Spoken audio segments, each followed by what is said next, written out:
नमस्कार, भारत एक्सप्रेस के digital platform पर आप सबका स्वागत है। मैं हूं आप सबके साथ। और आज मुद्दा क्या है, मेरे पीछे इस पोस्टर्स और बैनर्स को देख के आप समझ गए होंगे कि आखिर भारत के लिए क्या मिल रहा है, भारत को क्या मिला अलास्का से। और इस पर बातचीत करने के लिए संदीप कुमार जी हमारे साथ हैं, विदेशी मामलों के जानकार और बहुत गहरी जानकारी रखते हैं। संदीप जी, बहुत बहुत स्वागत है आपका। नमस्कार संदीप जी, सवाल सबसे पहला यही है कि एक तरफ आप देख रहे हैं ट्रंप पुतिन से बात कर रहे हैं, जेलेंस्की से बात कर रहे हैं, टैरिफ वॉर भी चल रहा है इंडिया के साथ। धमकी तक ट्रंप ने दे दी थी कि अगर पुतिन से बात सकारात्मक नहीं हुई तो टैरिफ और भारत पर बढ़ेगा।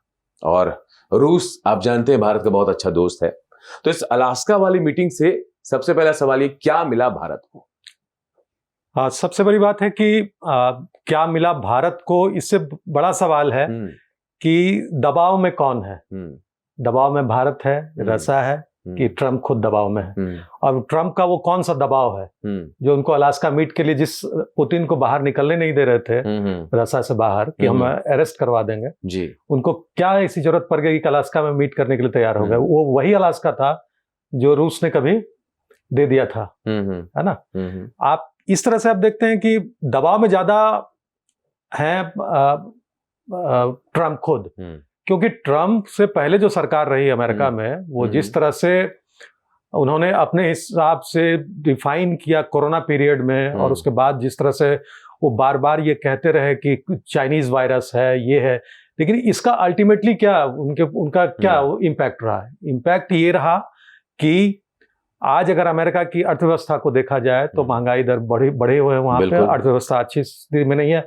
भारत ही एक ऐसा देश है जो लगातार अपने अर्थव्यवस्था को मेंटेन किए हुए हैं। 4 से हम अब 3 पर भी आ जाएंगे बहुत जल्द जी। जिस जीडीपी ग्रोथ को भी आप देख लीजिएगा, लगातार 3 साल से परफॉर्म कर रहे हैं, आगे भी बता रहा है जो अनुमान है वो अच्छे हैं। और रूस के लिए, रूस तो एक पेट्रो इकोनॉमी है, उसको कोई फर्क नहीं पड़ता है। बिल्कुल, उसके लिए वॉर जो है मिलिट्री इंडस्ट्रियल कॉम्प्लेक्स को बढ़ाने का एक जरिया भी है कि मिलिट्री इंडस्ट्रियल कॉम्प्लेक्स जो है उनका फ्लरिश करेगा अगर जितने वेपन उस खर्च होंगे, जो पुराने पड़े हुए हैं वो खर्च होंगे।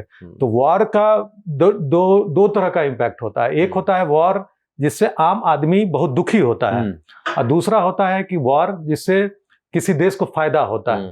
तो रसा को उसमें फायदा है और वो उस वॉर को लगातार वो मेंटेन कर रहा है, जिसमें लो स्केल वॉर ही करते हैं। लेकिन ट्रंप के लिए मुख्य चुनौती ये है कि ट्रंप चाहते हैं कि किसी तरह उन्होंने जो आग लगाई है उसको बुझे और उनकी अर्थव्यवस्था में कहीं ना कहीं फिर जो है चाइना के साथ मिलके वो आगे बढ़ सके। और वो जो बात कह रहे हैं आप भारत के साथ, वो बात अगर देखा जाए तो अगर व्यापार है तो व्यापार तो रसा से वो ज्यादा कर रहे हैं। बिल्कुल, बजाबता भारत ने स्टेटमेंट जारी कर दिया उस चीज को लेकर। अब देखिए, आप ट्रंप एक तरफ से ये कर रहे हैं कि यूक्रेन को हथियार सप्लाई करते हैं, ये बात सब जानते हैं। अभी जेलेंस्की आया मिलने के लिए और इसके बाद 1000 करोड़ की डील भी हो गई, 100 करोड़ के आसपास की जो डील हुई। तो ऐसे में युद्ध रुकेगा कैसे? सवाल यही है, क्योंकि एक तरफ से आप ईंधन को तेल दे रहे हैं, दूसरी तरफ से रोकने की बात भी कर रहे हैं आप। तो जाहिर सी बात है कि जिस स्फीयर ऑफ इन्फ्लुएंस की बात रसा हमेशा कहते रहा है कि हमारे बॉर्डर पे नेटो फोर्सेस नहीं आनी चाहिए। वो ऑलरेडी कई जगहों पे वो देख चुके हैं कि उनके नेटो फोर्सेस आ चुकी हैं। यूक्रेन एक ऐसा जगह है जहां पे रसा का पहले भी एक स्टेक रहा था, और रसा प्रो रसन लोग रहे थे, जिसको दोनेत्स्क और लुहानस्क में जिसको 20% उन्होंने कब्जा कर रखा है जिस जमीन को, उसको चाहते हैं कि वो अपना अलग करे, क्योंकि वो जानते हैं कि ये वो 2 प्रांत थे यूक्रेन के जिसमें उसको रसा को हमेशा से उनके लिए खड़ा होना पड़ता था, जो सरकारें अगर सरकार उनके पक्ष की नहीं रही यूक्रेन में। तो एक तो वो डिमांड कर रहे हैं और वो कह रहे हैं कि इसको नो इन्फ्लुएंस जोन आपको बनाना है। ये नो इन्फ्लुएंस जोन क्या होगा? नो इन्फ्लुएंस जोन को ना नेटो का होगा, ना रसा का होगा। हम लोग प्रोटेक्शन देंगे। अच्छा, रसा इनडायरेक्टली ये कहना चाह रहा है हमारे इन्फ्लुएंस में ही रहेगा। हम प्रोटेक्शन देंगे, या फिर किसी और देश का किसी देश का इन्फ्लुएंस नहीं होना चाहिए। तो ये बड़ी बात है कि अगर ये स्थिति है, और वहां पे जब आप अलास्का में देख रहे हैं तो अलास्का में पुतिन को ये दिखाने की कोशिश की गई कि भारत पे दबाव बनाने के कारण पुतिन जो है बैठने के लिए आए। लेकिन ऐसा नहीं है कि पुतिन एक कोई छोटा देश नहीं है जिसको किसी के दबाव में लाके, और जबकि उसको पता है कि भारत सक्षम है किसी चीज को करने के लिए, इसलिए वो भारत को एक एट पार्ट समझता है कि हमारा इक्वल पार्टनर है। लेकिन जो अमेरिका है, अमेरिका हमेशा से चाहता है कि भारत हमेशा पाकिस्तान की तरह बिहेव करे उनके साथ, जो कि अब जो नया भारत है वो उस तरह से बिहेव करने के लिए तैयार नहीं है, वो खुल के वो जवाब दे रहा है। और ये वजह हमने देखी भी कि जब पुतिन ने टैरिफ का वॉर हंटर जो है भारत पर चलाया तो भारत ने झुकने के बजाय जवाब देना सीखा और कह दिया कि हम दर्द सह लेंगे, जो अर्थव्यवस्था में दिक्कतें आएंगे वो सह लेंगे, लेकिन जो ट्रंप कह रहे हैं वो नहीं मानेंगे हम। और बिल्कुल ये ऐसा हो सकता था कि पुतिन और ट्रंप की बात अगर सकारात्मक नहीं होती तो भारत पर टैरिफ का हंटर फिर चलता। जाहिर सी बात, देखिए हंटर तो वो चला ही रहे हैं, कल किसी और देश को बोलेंगे, आज किसी और देश को बोल रहे हैं, वो इनकंसिस्टेंसी है उनके बिहेवियर में। लेकिन भारत पे अगर टैरिफ वो लगाते हैं तो सिर्फ भारत को नुकसान थोड़ी है, नुकसान तो उनको भी है। बिल्कुल है। फार्मा सेक्टर जो हमारा सबसे ज्यादा सप्लाई करता है दवाई उनके देश में, क्या उस पर प्राइस नहीं बढ़ेंगे? जेनरिक दवाएं जो वहां पे दवाएं महंगी हैं, भारत से जो दवाएं सस्ती जाती हैं, उसमें नुकसान नहीं होगा उनको। तो जाहिर सी बात है कि वो चाहते हैं कि भारत को हम अपने टर्न पे लाए। लेकिन फॉग ऑफ वॉर में जो इस तरह के ट्रम्प जो टैरिफ वॉर चल रहा है, फॉग ऑफ टैरिफ वॉर में ये चाह रहे हैं दूसरा चीज जो कि भारत दशकों से मना करता रहा है। वो चाह रहे हैं डेयरी और एग्रीकल्चर सेक्टर में इंटर करना, जो पॉसिबिलिटी नहीं है। तो डिमांड वो है, लेकिन दिखाने की कोशिश दूसरी तरह से वो कर रहे हैं कि ये जो है हम टैरिफ बढ़ा देंगे, आप रसा से ऑयल खरीदें। ये रसा से ऑयल खरीदना वो भी जानते हैं कि अगर रसा से ऑयल भारत ना खरीदे तो यूरोप ठप पड़ जाएगा, यूरोप दूसरे दिन युद्ध बंद कर देगा। ठीक है, तो या तो वो चाह रहे हैं कि यूरोप युद्ध बंद करे, जो उनकी बात मानने के लिए वो यूरोप तैयार नहीं है, तो वो भारत को एक मोहरा बनाने की कोशिश कर रहे हैं ये रसा और यूरोप के बीच में।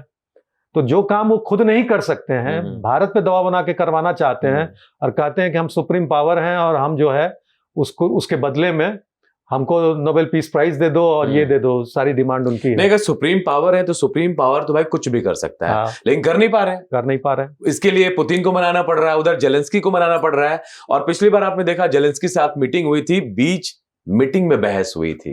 अब जेलेंस्की जैसा आदमी अगर बहस कर सकता है अमेरिका से, तो आप समझ सकते हैं कि बाकी देश क्या कर सकते हैं। सामने सामने टॉक कर सकते हैं, फिर अपनी बातों को इनकार भी कर सकते हैं। इस बात का एहसास ट्रंप को शायद हो गया है। हाँ, एकदम हो गया है। वो जान रहे हैं कि ये मल्टीपोलर वर्ल्ड है, आप किसी 4 देश मिलकर पूरी दुनिया को डिसाइड नहीं कर सकते। बिल्कुल।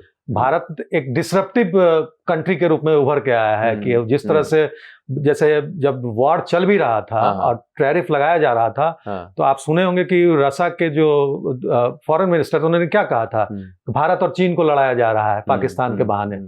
इसका मतलब क्या है? भारत को भी आप उलझाना चाहते हैं और इसके जो इकोनॉमी को है डिसरप्ट करना आप चाह रहे हो।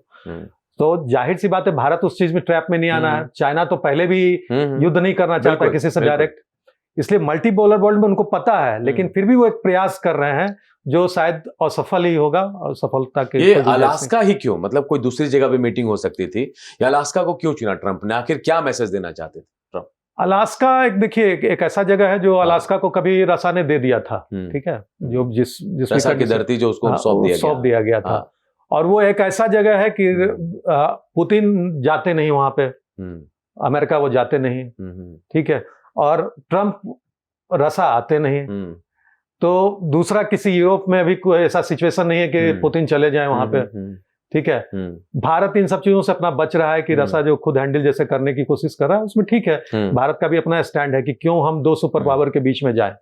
ठीक है, चाइना आने की कोशिश में वो ट्रंप नहीं आते। तो वो एक ऐसा जगह था जहां से किसी विमान के थ्रू भी और कहीं उस पर इजीली एक्सेस था, पुतिन के लिए भी सुरक्षित रह सकते थे, उनके देश से बहुत ज्यादा दूर नहीं था। और ट्रंप के लिए भी था कि चलो कहीं नहीं जा सकते तो यहाँ हम लोग बात कर सकते हैं, तो उस बात के लिए वो तैयार हो गए। इसलिए अलास्का एक जगह चुना गया। एक बड़ा सस्पेंस क्रिएट हो रहा है कि पुतिन जब आते हैं तो सब साजो सामान लेकर आते हैं अपना, इवन कि अपने वॉशरूम से लेकर तमाम चीजें, पूल से लेकर तमाम चीजें, ऐसी कोई भी चीज जो वो कहीं नहीं छोड़ना चाहते। आखिर क्या राज है पुतिन का जो रूस छिपाना चाहता है? सब कुछ समेट कर ले जाना है उनको। नहीं, वो राज से ज्यादा है कि उनका जो बैकग्राउंड रहा है, वो बैकग्राउंड रहा है केजीबी एजेंट के रूप में उनका बैकग्राउंड रहा है। एजेंट रह चुके हैं खुद भी, और आज वो देश को लीड कर रहे हैं। तो जो उनका प्रोटोकॉल पहले भी रहा था कि कहीं पे कोई छोड़ना नहीं है, कोई स्पेस नहीं छोड़ना है कि कोई उनका एनिमी जो है उनको ट्रेस कर सके किसी भी बहाने, चाहे वो डीएनए के थ्रू ही या किसी भी तरह से आप उसको, या कोई अगर उनको कोई बीमारी भी है तो ये भी पता नहीं चलना चाहिए। तो ये सारी बातें ऐसी होती है कि वो सारा चीज उनके जो सारे जो स्टाफ होते हैं वो सारा चीज मैनेज कर रहे होते हैं, कहीं भी अगर वो जाएंगे। तो ये चीज है, ऐसा नहीं है कि उसके लिए कुछ अलग बातें हैं। हो सकता है कि हमारे प्रधानमंत्री भी जा रहे हो या ट्रम्प भी कहीं जा रहे हैं तो वही चीजें प्रोटोकॉल फॉलो हो रही होंगी। वो भी नहीं चाहेंगे कि ट्रम्प को कौन सी बीमारी है दूसरे देश में। बिल्कुल, वो भी अपना सारा साजो सामान लेके जाते हैं। भारत ने भी बहुत हद तक अपने साजो सामान को ले जा रहा है। जब से आप सुने थे कि जब लाल बहादुर शास्त्री की हत्या हो गई थी, या जो भी आप आप उसको क्या कहेंगे कि सस्पिशियस कंडीशन में, तो कोई नहीं चाहता है कि जो आपका राष्ट्राध्यक्ष है वो इस तरह से किसी चीज में एक्सपोज हो दूसरी जगह जाके। लेकिन पुतिन के लिए खास क्यों है? क्योंकि पुतिन ये मान ले कि एजेंट रह चुके हैं, तो उनको पता है कि कौन सी चीजें उनके देश के लिए, उनके लिए नुकसान पहुंचा सकती है। तो वो कहीं भी कोई ऐसी चीज छोड़ना नहीं चाहते हैं कि बाद में ये उनके लिए परेशानी का सबब बन जाए। हाँ, एकदम वो एकदम चाहेंगे कि कहीं पे भी अमेरिका को कोई ट्रेस ना लगे कोई किसी चीज को लेके, क्योंकि अमेरिका और दोनों के बीच में कोल्ड वॉर से ही आप जिस तरह से चल रहा है, वो चाह रहे हैं कि बार बार कि इनको कहीं से उनको किया जाए। जब डिसइंटीग्रेशन ऑफ यूएसएसआर हुआ, विघटीकरण हुआ यूएसएसआर का, उसके बाद जब रसा बना, येल्सिन को वो चाहते थे कि अपने ढंग से चलाने की कोशिश कर रहे थे, लेकिन पुतिन उनके लिए आउट ऑफ सिलेबस क्वेश्चन आ गए। बिल्कुल, और उस आउट ऑफ सिलेबस क्वेश्चन इतना लंबा हो गया है कि अभी तक उसको सॉल्व नहीं कर पाए पुतिन, ये ट्रम्प उसको सॉल्व नहीं कर रहा, अमेरिका सॉल्व नहीं कर पाया। मतलब ये मान लिया जाए कि पुतिन खुद में इतने ताकतवर हैं कि डायरेक्ट अमेरिका अप्रोच नहीं कर सकता या फिर युद्ध लड़ने की तैयारी नहीं कर सकता, क्योंकि रूस अपने आप में ही बहुत महत्वपूर्ण जगह रखता है, बहुत ताकतवर देश है। अब एक सवाल ये भी उठता है कि पुतिन की नरमी सामने आई है या फिर ट्रम्प की नरमी सामने आई? बीच में तनातनी भी हम देख रहे थे कि भाई आप ये करेंगे तो हम ये कर देंगे, हम ये करेंगे। वारंट भी इंटरनेशनल अपराधी बता दिया, घोषित कर दिया अमेरिका ने, देखे जिस तरीके से। लेकिन अब दोनों दोस्त की तरह बिहेव कर रहे हैं।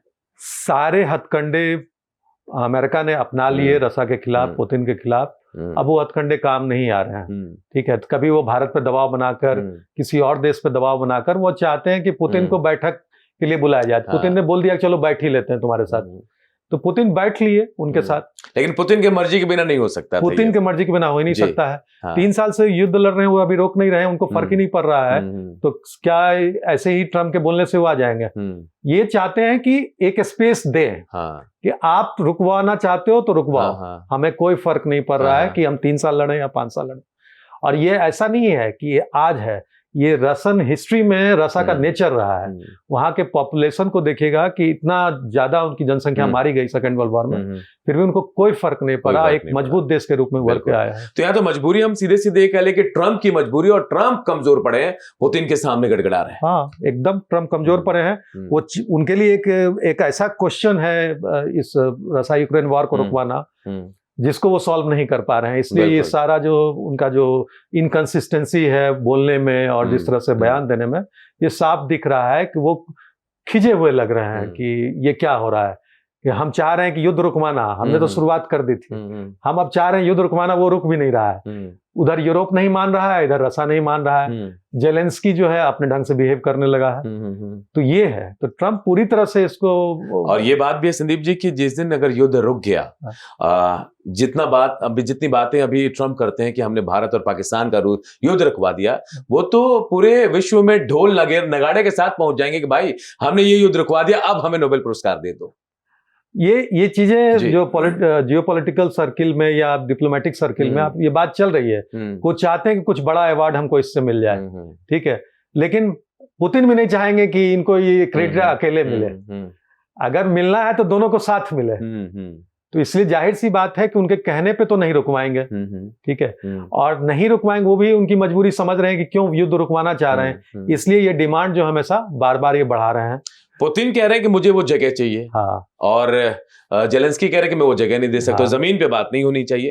तो बीच का रास्ता क्या दिख रहा है, क्या हो सकता है? क्योंकि पुतिन नहीं मानेंगे, सब जान रहे हैं, पुतिन छोड़ेंगे भी नहीं। देखिए, पुतिन इसलिए नहीं मानेंगे कि इतने साल, 3 साल से लगातार युद्ध चल रहा है। इस युद्ध चलने के बाद अगर वो जेलेंस्की की बात मान के युद्ध रोक देंगे तो अपनी जनता को क्या जवाब देंगे? बिल्कुल, कोई जवाब क्या दिखाएंगे वहां? ठीक है। तो दूसरी बात ये है कि नाटो से जोड़ने के लिए जो पश्चिमी ताकतें हैं वो लगातार लगी रहीं, और रसा ने पहले भी क्लियर किया था, आज से 20 साल पहले भी क्लियर किया, 10 साल पहले भी क्लियर किया कि अगर यूक्रेन को नाटो में शामिल किया गया तो ये हमारा जो है इंक्रोचमेंट होगा स्फीयर ऑफ इंटरेस्ट का। तो हम इसको अपना नेशनल इंटरेस्ट इशू मानते हैं कि यूक्रेन को अपने हाथ से हम नहीं जाने देंगे। यूक्रेन स्वतंत्र देश रह सकता है, ठीक है, सत्ता हो सकती है कि प्रो रसन आए, प्रो अमेरिकन आए, लेकिन नाटो में शामिल होने नहीं देंगे, क्योंकि नाटो में जब शामिल होगा तो कई तरह के हथियार हैं जो उनके बॉर्डर पे चला आएगा, और ये पुतिन जानते हैं, इसलिए वो कभी कोशिश नहीं, क्योंकि कई देश थे जो शामिल हो गए नाटो में, पुतिन ने कुछ नहीं कहा, लेकिन जब यूक्रेन की बारी आए तो पुतिन खड़ा हो गए युद्ध के लिए। अब आप एक चीज और देखिए संदीप जी कि यहाँ हम जिनका नाटो का जिक्र कर रहे हैं, आप कल जब मीटिंग हुई देखिए नाटो के चीफ पहुंचते हैं, मेलोनी पहुंचती है, तमाम लोग, कीर स्टारमर पहुंचते हैं, तमाम लोग पहुंचते हैं। पुतिन ट्रंप इधर नाटो से भी बात कर रहे हैं, उधर पुतिन से भी बात कर रहे हैं। नाटो को क्या समझा रहे हैं वो कि आपको यूक्रेन को मदद नहीं करनी है, या फिर कैसे करना है, क्योंकि नाटो को भी समझाना है, यूक्रेन को भी समझाना, पुतिन की भी बात माननी है, तो सॉल्यूशन कैसे निकलेगा यहाँ? सॉल्यूशन सिंपल है। अगर ये चाहेंगे कि अमेरिका या यूरोप एक मध्यस्थ के रूप में काम करे रसा यूक्रेन के बीच में, तो ये उनकी सबसे बड़ी भूल होगी। उनके मध्यस्थता में रसा कभी उसको उस डील को मानेगा नहीं। बैठना हर हाल में यूक्रेन को, पुतिन और जेलेंस्की को ही है, ठीक है। ये लोग क्या कर रहे हैं, ये लोग सारा जितना ये लोग प्रयास कर रहे हैं वो है कि गैप को छोटा कर रहे हैं।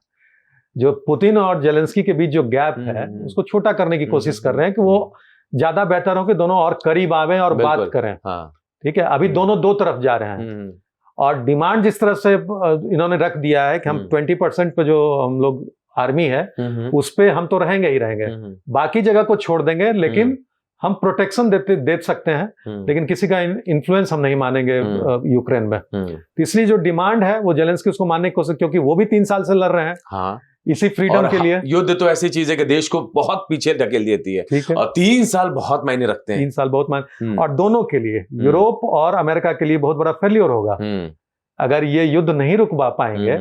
इसका मतलब है कि आपने युद्ध में झोंक दिया यूक्रेन जैसे शहर को, क्योंकि यूक्रेन एक बहुत खूबसूरत 9वीं शताब्दी में किसी समय कीवन रूस साम्राज्य हुआ करता था। आपने उसके सारे बिल्डिंग्स को खंडर बना दिया है। तो इसका मतलब है कि आपने एक बसे बसाए शहर को बर्बाद कर दिया, बिल्कुल, और आप रुकवा भी नहीं पा रहे हैं। आप ट्रम्प चाह भी रहे हैं तो यूरोप नहीं चाह रहा है, यूरोप चाह रहा है तो जेलेंस्की नहीं चाह रहे हैं। तो ये सारा जो कॉम्प्लेक्स सिचुएशन है सिर्फ अमेरिका के कारण होता बढ़ता चला गया। चलिए एक आखिरी सवाल मैं आपसे करता हूं कि भारत का क्या इंटरेस्ट, भारत को जैसे फोन किया पुतिन ने, अलास्का में मीटिंग है, उसके बाद प्रधानमंत्री को बकायदा फोन करके पुतिन ने सारी बातें बताई कि आखिर कहां साझेदारी को बात हो रही है, लेकर बात हो रही है। भारत को इस युद्ध रुकने से और अलास्का मीटिंग से क्या मिल रहा है? भारत के लिए बहुत स्पेस है, क्योंकि भारत के संबंध रसा से भी रहे हैं, यूक्रेन से भी रहे हैं, ठीक है, और अमेरिका से भी रहे पिछले 25 सालों में। लेकिन अमेरिका ने जिस ढंग से अपने संबंध को खराब किया पिछले कुछ दिनों में, वो अपने आप में अमेरिकन जो पॉलिसी मेकर्स हैं उनके लिए भी समझ से बाहर की चीजें हैं, और जनता तो उनके विरोध में धीरे धीरे शुरू हो गई है कि इस तरह से आप कैसे संबंध खराब करके, एक बहुत बड़ा डायस्पोरा है, इंडियन डायस्पोरा है। तो भारत के लिए ये है कि जितना करीब आवे जेलेंस्की और पुतिन बात करने के लिए, और भारत ने हमेशा ऑफर भी दिया है कि अगर पुतिन ने भी बोला है कि जेलेंस्की बोला है कि हम भारत के मध्यस्थता में हम बात कर सकते हैं, पुतिन भी शायद तैयार हो जाएं। तो ट्रंप के लिए सबसे बेहतर है कि प्रधानमंत्री से संबंध सुधार के, भारत के प्रधानमंत्री से संबंध सुधार के, दोनों के बीच जो गैप कम हुआ है उनको एक टेबल पे ले आवे।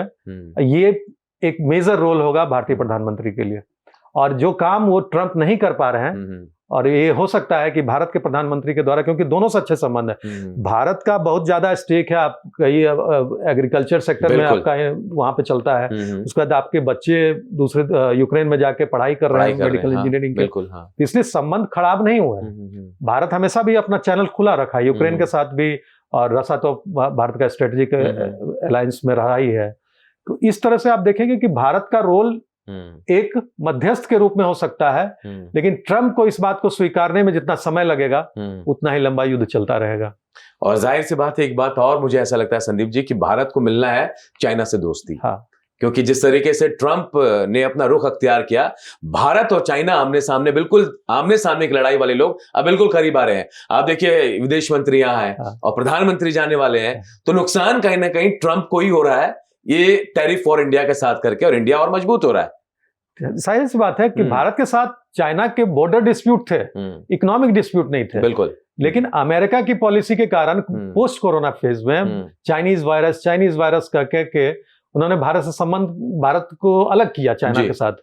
लेकिन ट्रंप के जिस बिहेवियर को आप देख रहे हैं, उस बिहेवियर को अगर वो रियल है या रियल नहीं भी है, दोनों ही स्थिति में भारत अगर चाइना के साथ जा रहा है तो इसमें रसा का भी एक इंपॉर्टेंट रोल है। बिल्कुल। रसा ने साफ कह दिया है कि आज भारत के खिलाफ टैरिफ है, कल 4 महीने बाद तुम्हारे खिलाफ भी टैरिफ हो सकती है। बिल्कुल। तो अगर वर्ल्ड इकोनॉमी को बचा के रखना है, और दूसरी बात है कि जिस ब्रिक्स इकोनॉमी को, ब्रिक्स करेंसी को रोकने की कोशिश कर रहे हैं ट्रम्प, ब्रिक्स जैसे मजबूत हो रहा है उस तरह से क्वाड मजबूत नहीं हो पाया। बिल्कुल बिल्कुल। तो ब्रिक्स को जो इस तरह से रोकने की कोशिश कर रहे हैं, ये ट्रम्प के ये इस इनकंसिस्टेंट बिहेवियर के कारण कहीं न कहीं ब्रिक्स और ज्यादा मजबूत हो गया है। बिल्कुल। इसलिए भारत, रसा और चाइना और ब्राजील को भी आप ले लीजिए कि इस पूरे टैरिफ वॉर में सारे देश एक साथ खड़े हो गए हैं। और यही बात है कि साउथ ग्लोबल के जो छोटे छोटे देश हैं, वो एकजुटता के साथ भारत के साथ खड़े हो रहे हैं। एकजुटता के साथ खड़े हैं। संदीप जी, बहुत बहुत शुक्रिया, ये तमाम बातें जो आपने बताई हैं। और शायद अब समझ में आ रहा होगा दर्शकों को कि आखिर अलास्का से क्या मिल रहा है,